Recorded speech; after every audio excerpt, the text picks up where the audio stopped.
So ito mga sangkay, alamin po natin ang isang pandaigdigang balita. Ang Amerika daw po ay naghahanda na sa isang malaking digmaan.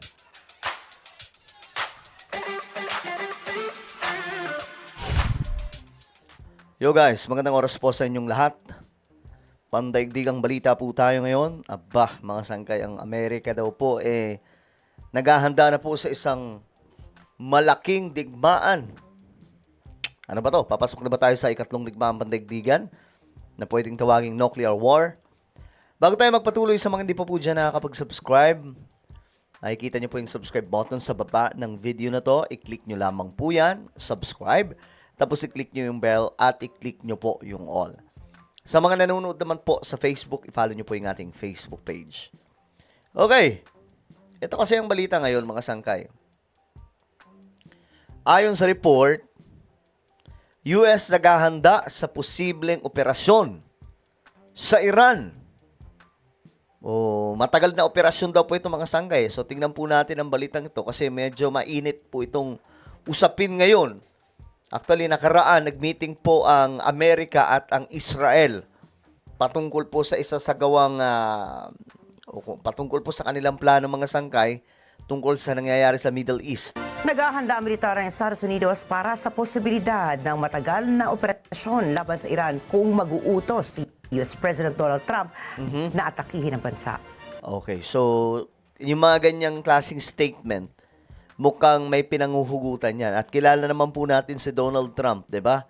Naalala nyo yung Venezuela. Inatake po yun ng Amerika ng biglaan mga sangkay. Wala pong, kahit po yung mga sundalo ng Venezuela, hindi daw po nila alam na mangyayari yun. At ang matindi daw po doon mga sangkay, yung technology pagdating po sa warfare ng Amerika ay talagang sobrang lala. Nagulantang daw po sila, nagulat sila kung papaano po na maniobra yung pag-atake. Mismo sila mga sangkay, hirap na hirap daw po sila gumamit ng kanilang mga weapons na hindi po nila malaman kung bakit at that time. Kaya nakubkob po kaagad ang kanilang presidente na sinasabing isa rin daw pong narko. Patuloy ang pagdami ng puwersa militar ng US sa rehiyon kung saan kinumpirma ng Pentagon na magpapadala ito ng karagdagang aircraft carrier sa Middle East kasama ang libo-libong sundalo. So ayan na ha, ang Middle East ngayon ay napapalibutan na ng mga sundalo ng Amerika. Isa po itong malaking senyales na at any moment po pwede pong biglang umatake itong Amerika. Ginawa na po nila yan, mga sanggay sa Iran, di ba? Yung pinasabog ni Trump yung mga military bases nitong Iran nang wala pong kamalay-malay, ginamit po yung B-2 bombers. So ngayon mga sangkay, eto na. Napapalibutan na daw po ng mga sundalo, ng mga aircraft carrier ng Amerika itong Middle East. Ang malala pa po dito, guys, magpapadala pa po ng mas maraming sundalo, ulib-ulibong sundalo ang Amerika. Fighter aircraft at guided missile destroyers. Ayon naman sa ilang opisyal ng US military, pinaghahandaan nila umano ang isang mas matinding pag-atake na operasyon kumpara sa mga naunang military retaliation ng US. So ayan ha, pinaghahandaan nila yung matagal na operasyon o pag-atake.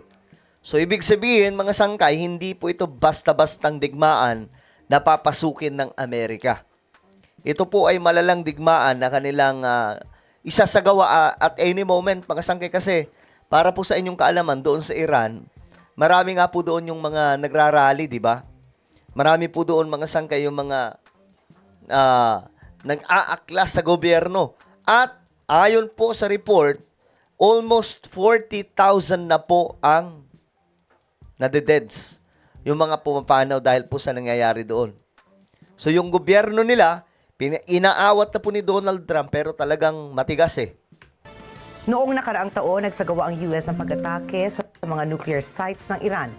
Tinaguri ang Operation Midnight Hammer, ang overnight airstrike na isinagawa gamit ang pinagsamang intelligence ng Israel at stealth bombers mula naman sa Estados Unidos. Ayun. Ayon naman kay US President Donald Trump, ang posibilidad ng regime change sa Iran ang pinakamagandang resulta sa kanilang makikipagkasunduan sa Tehran, bagamat hindi niya tinukoy kung sino ang nais niyang pumalit sa pamumuno. Nako, yung mga ganitong klaseng statement, alam nyo na. Mukhang ang plano ng Amerika, mga sangkay, ay gibain mismo ang gobyerno ng Iran. Na siyang very authoritarian kasi ngayon ang gobyerno ng Iran, mga sangkay. Masyado po silang paano ba, hindi lang basta mahigpit yung kanilang mga policy, talagang hindi na po pang makatao. Yung regime na namumuno po ngayon dyan sa Iran, talagang napakalala, mga sangkay. Biruin nyo na ba? Nagpo-protesta yung mga tao doon, ipapatumba ng mga yan. Kaya umabot na po ng mga almost 40,000. Nakaraan pa yun hindi ko alam kung anong bilang na ngayon, ang mga pinapatumba sa Iran.